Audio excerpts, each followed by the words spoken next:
People who realized they had bad therapists, what were the red flags? 1. So I went to child therapy back in the day. But the therapist always had my dad in the room with my sisters and I. Because of that I was never able to tell her about how he was abusing my sisters and I. I remember every time I answered a question I'd be looking at him for an okay on the answer. She literally never caught on. 2. I was 13. The therapist was an older woman who upon first meeting me said to my mother that I was on coke. I wasn't. And that my father and or brother were aping me. My father and brother have never, ever touched me like that. This was one sick woman who needed help herself. 3. When he was on the news for banging a client. It was his arrest photo because that's a crime. He was our marriage counselor, and he was married. So was the client.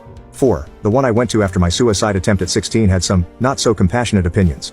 My very first session, one thing I told her was that I was bullied a lot at school. Her response was, well, suicide attempts are usually done in order to manipulate others. So, since you were capable of that, did you ever consider maybe you were the bully? I really never spoke to her again. I had to go weekly because of my attempt, but I just